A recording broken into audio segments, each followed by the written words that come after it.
Hello বন্ধুরা, কেমন আছো তোমরা সবাই? আশা করি সবাই খুব ভালো আছো। তো কাল ছিল স্যাটারডেতে বাজারে গেছিলাম। তো বাজার থেকেই 1 কেজি মতন চিকেন নিয়ে এসেছিলাম, কিন্তু স্যাটারডে যেহেতু রান্না করার প্রশ্নই আসে না চিকেন, তো আজকে সানডে স্পেশাল এই চিকেনের রেসিপিটা তোমাদের কাছে শেয়ার করে ফেললাম। তো চলো, প্রথমে কড়াই গ্যাসে গরম বসিয়ে দিয়েছি। কড়াইটা গরম হলে এতে আমি দিয়ে দিলাম পরিমাণ মতন সর্ষের তেল। তো তেলটা গরম হলে পরে এর মধ্যে দিয়ে দিলাম একটু গোটা জিরে আর একটা তেজপাতা ফোড়ন। তো এই তেজপাতা আর জিরেটা ফোড়ন দিয়ে একটু হালকা নেড়ে চেড়ে দুটো বড় সাইজের পেঁয়াজ কুচি করে রেখেছিলাম চিকেনে দেবো বলে, তো সেই পেঁয়াজ কুচিটা দিয়ে দিলাম। পেঁয়াজটাকে এবার একটু হালকা নাড়াচাড়া করে আমি আলুটাকে কেটে ধুয়ে রেখেছিলাম, সেই আলুটাও দিয়ে দিলাম। তো বন্ধুরা, যেহেতু আমি আলুটা আগে সেদ্ধ করে নিই, সেই জন্য আলুটাকে আমি পেঁয়াজের সাথে লালচে করে ভেজে নেব। তো পেঁয়াজটা একটু হালকা নাড়াচাড়া করে আলুটা দিয়ে দিলাম, আর এরপরে এর মধ্যে দিলাম সামান্য পরিমাণে একটু লবণ আর একটু হলুদের গুঁড়ো।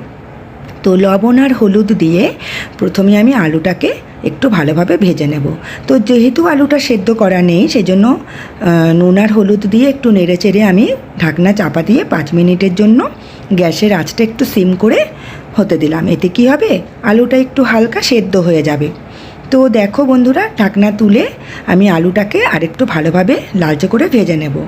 তো আলুটা যেহেতু ভাপে ভাপে একটু হালকা সেদ্ধ হয়ে গেছে, তো আলুটাকে এখন আমি লালচে করে ভেজে নেব। তো আলুটা ভাজা হয়ে যাবার পরে দেখো বন্ধুরা, মিক্সার গ্রাইন্ডারের মধ্যে একটা ছোট মিক্সার বাটিটাতে আমি আদা, রসুন, কাঁচা লঙ্কা, টমেটো আর একটু জিরে পেস্ট করে নিয়েছিলাম। তো সেই পেস্টটা আমি দিয়ে দিলাম তেলের মধ্যে। এরপরে আমি এর মধ্যে অ্যাড করব স্বাদ মতন লবণ, আর দিয়ে দেব অল্প পরিমাণে হলুদের গুঁড়ো। তা লবণটা যেহেতু আমি আগে দিয়েছিলাম, লবণটা কিন্তু বন্ধুরা বুঝে দিতে হবে। তো হলুদ দিলাম, লবণ দিলাম, আর দিলাম একটু কাশ্মীরি মরিচের গুঁড়ো 1/2 চামচ মতন কালারের জন্য, আর দিয়ে দিলাম অল্প একটু চিনি। আর মিক্সার বাটিটা একটু জল দিয়ে ধুয়ে জলটা দিয়ে দিলাম। তাতে কি হবে, মশলাটা তেলের সাথে কড়াইতে লেগে যাবে না। এরপরে দেখো, মশলাটাকে বেশ ভালো করে কষিয়ে নিয়েছি।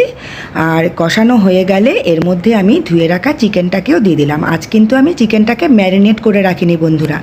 আমার যখন যেরকম ইচ্ছে হয় তখন সেভাবে রান্না করি। কোনো দিন ম্যারিনেট করি, কোনো দিন ম্যারিনেট করিও না। আর কোনো দিন ইচ্ছা হলো তো একইবারে সমস্ত মশলা মাখিয়েও রান্না করে ফেলি। তো ভিডিওটা তো তোমাদের কাছে শেয়ার করেই ফেলি সমস্ত কিছু আমি কিভাবে রান্না করি বন্ধুরা। তো যাই হোক, মশলাটা কষানোর পরে যখন আমি চিকেনটাকে দিয়ে ভালোভাবে নাড়াচাড়া করে এর মধ্যে একটু কিচেন কিং মশলাও দিয়ে দিলাম। এরপর চিকেনটাকে বেশ করে লালচে করে কষিয়ে নিতে হবে। যতক্ষণ পর্যন্ত না চিকেনটা একদম লালচে লালচে হয়ে যায়, ততক্ষণ পর্যন্ত চিকেনটাকে কষিয়ে নিতে হবে। আর একটা কথা বন্ধুরা, তোমরা কোথা থেকে আমার ভিডিও দেখছো সবাই কিন্তু আমাকে কমেন্ট করে জানাবে, তাহলেই তো তোমাদের বেশি বেশি করে থ্যাংক ইউ জানাতে পারবো, কি তাই না বন্ধুরা? তোমরা কিন্তু অবশ্যই আমাকে জানাবে যে তোমরা কোথা থেকে ভিডিও আমার দেখছো। তো দেখো, চিকেনটা যখন বেশ মশলার সাথে কষানো হয়ে যাবে লালচে লালচে করে, মানে একদম লালচে লালচে করে কষানো কিন্তু হয়ে গেছে। আর চিকেনের লেগ পিসগুলো দেখো দারুণ কিন্তু। আর আজকে কিন্তু একটা লেগ আমাকে বেশি দিয়েছে। যে মাংসওয়ালা কাকুর কাছ থেকে মাংস নিই, সেই কাকু কিন্তু আজকে আমাকে একটা লেগ বেশি দিয়েছে। তো রোজ 2টো করে লেগ দেয়, আজকে বলতেও হয়নি, আজকে আমাকে একটা লেগ বেশি দিয়ে দিয়েছে, মানে কালকে যখন বাজারে গেছিলাম।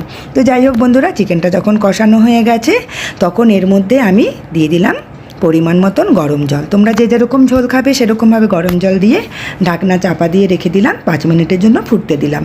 আর এতে কিন্তু আমার আলুটাও পুরোপুরি সেদ্ধ হয়ে যাবে। এরপর আমি ঢাকনা তুলে এর মধ্যে দিয়ে দিচ্ছি একটু গরম মশলার গুঁড়ো। আর গরম মশলার গুঁড়ো দিয়ে তারপরে একটু নাড়াচাড়া করে কিছুক্ষণ রেখে দেওয়ার পরে কিন্তু আমার চিকেনের আলু দিয়ে লাল ঝোল কিন্তু রেডি হয়ে গেছে বন্ধুরা। তো এরকম আলু দিয়ে চিকেনের লাল ঝোল গরম ভাত দিয়ে খেতে কারা কারা পছন্দ করো আমাকে কিন্তু জানিও। তো দেখো বন্ধুরা, আমার চিকেন রান্নার রেসিপি পুরোপুরি রেডি। এখন একটা বাটিতে ঢেলে নিয়েছি সার্ভ করার জন্য। তো আমার আজকের এই চিকেন রান্নার রেসিপিটা তোমাদের কীরকম লাগলো তোমরা সবাই কমেন্ট করে জানাবে। আর হ্যাঁ, যদি আমার এই ভিডিওটা তোমাদের ভালো লেগে থাকে তাহলে একটা লাইক করতে কিন্তু ভুলো না। আর অবশ্যই তোমরা যারা আমার চ্যানেলটিকে এখনও সাবস্ক্রাইব করোনি তারা সাবস্ক্রাইব করে দিও, যারা ফেসবুক থেকে দেখছো তারা ফলো করে দিও। টাটা বন্ধুরা, আজকের মতন এখানেই রাখি।